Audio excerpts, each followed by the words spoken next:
The ECM Synchronika is one of those machines that's developed a pretty stellar reputation among the home espresso community, and for good reason. It comes stacked with features like dual boilers, a PID for stable temperature, a commercial-grade rotary pump, and the option for flow control.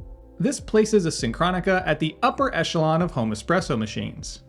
And with a price tag around $3,400 depending on your options, makes it a value when compared to other prosumer machines on the market with similar functionality and features. It's also equipped with the legendary and somewhat divisive E61 group, which some espresso lovers hold dear as the best in the business or just love it for its retro design. But as I often say in reviews like this, all these features sound great on paper, but how do they actually perform in the real world? So as always, those are the questions I'm looking to answer today, on top of looking at its notable features, its workflow and performance, and of course its quirks and downsides. But first, a quick word from this video's sponsor, STANDART Magazine. If you're into coffee, its culture, and learning about the world around it, STANDART Magazine is the perfect addition to your brew bar or coffee table.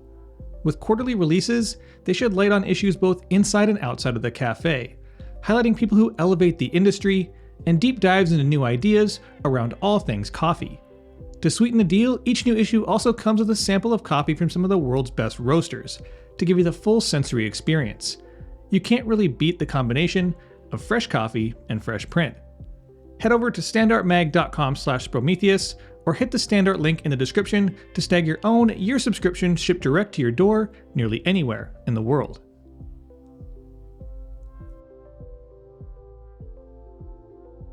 At first glance, the Synchronika looks relatively complicated. When I first put it on the counter and started testing all the knobs, levers, and switches, I felt more like a steampunk train conductor than a barista. So first things first, I think it's appropriate to do a quick overview of the machine and its notable features. As we've all come to expect for a machine in this price range, it's a dual boiler, which is nice if you use it like a normal functioning human being. But when you're a freak like me and you have to witness and control every aspect of your shot, it only comes in handy when you want to get dramatic footage like this. It has a simple and easily readable digital display, which functions as a way to set, track, and change the PID temperature of both boilers. But also when the pump is engaged, it doubles as a shot timer, which is a nice little bonus feature, and is placed well for those low-down shot watchers like me. Much to my delight and my expectation for a machine in this price point, the pressure is controlled by the quieter and smoother rotary pump. So as you'll see on the gauge and the flow of the espresso, the pressure produced is super smooth and consistent when compared to other machines using vibration pumps. Last, and certainly not least, this particular unit is equipped with their flow control add-on. This allows you to modulate your shot pressure in real time, which, in a world of light roasted single origin coffees, comes in clutch for those who are really looking to nerd out on espresso. Starting from a full off, a cold machine will take 7 to 10 minutes to come to brew temp, and about 5 to 7 minutes more for steam. From there, pulling shots and steaming isn't a whole lot different from your standard espresso machine, and it's just a matter of getting used to its controls. If your machine is plumbed in, i.e. not relying on the internal water tank, the halfway point on the lever will allow for a line pressure pre-infusion. To engage the pump, lift up on the group lever until it hits 45 degrees. Pressure then builds and your shot is brewed. In terms of the espresso or shot quality, there's really no surprises here. The Synchronika is by no means a slouch. It continuously produced well-extracted, silky, and tasty espressos through its time on my bar. And for those of you who partake in the steaming of milk, the machine produces a good amount of steam power, and the lever does allow you to feather the application of pressure to produce as much intensity as you want or need. Or if you're confident, you can just go full tilt. Its standard 2-hole steam tip produces plenty of circulation or agitation without having to do a lot of searching to find the right angle for your pitcher. And of course, as you probably guessed, it's absolutely capable of any milk texture you desire. As you may or may not remember, earlier I mentioned the Synchronika feeling a little complicated out of the box. And of course, as a seasoned barista, the learning curve was pretty short. But had I been brand new to espresso, I think it would feel like a lot. Even if the overall use of the machine is fairly straightforward, it does feel very busy and kind of claustrophobic. During my time with the Synchronika, I found myself having to move the hot water spout here and the steam wand there, or awkwardly contort my hand to work my way around making coffee and cleaning up. Adding to the workflow difficulties, I have to say, after the machine's been on for an hour or two, it feels like a molten block of steel. Because of the open nature of the E61 group, and its constant circulation of water from the boiler, anything in its vicinity gets hot to the touch.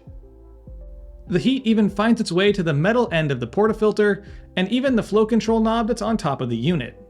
And speaking of the flow control, it can be a bit tricky to maneuver. The knob used to adjust pressure doesn't provide much if any tactile feedback, and needs to go through quite a few rotations to see results on the gauge. I found myself having to run the group for a while before pulling the shot to find the flow I wanted for pre-infusion, then pulled the shot, and adjust from there. Now, these last two things are pretty small and kind of petty, and I don't think they're deal breakers in any stretch of the imagination, but I found them to be a minor inconvenience and annoying in that order. The drip tray is pretty shallow, so it doesn't take long to build up some water, and when the shot ends, the pressure from the brew valve discharges with some force, and in some cases splashes up and out of the tray. As I wrap up the last few weeks of brewing on the ECM Synchronika, I have a lot of thoughts, and they're generally positive. A lot of the downsides and complaints that I have, when you actually sit down and look at them, essentially seem like all part of the character and design of the E61 group, which I think is more or less a style that you're into or you're not. And personally, it's just really not for me, at least when it comes to a daily driver. But as I think I've already shown, that doesn't have any bearing on its ability to produce high-quality espresso, steam silky microfoam, and be a sturdy, well-made home espresso machine. In a nutshell, the ECM Synchronika is a great option for those who are in the market for a prosumer home espresso machine, and also like the retro design and layout of the E61 with modern amenities like PID and flow control.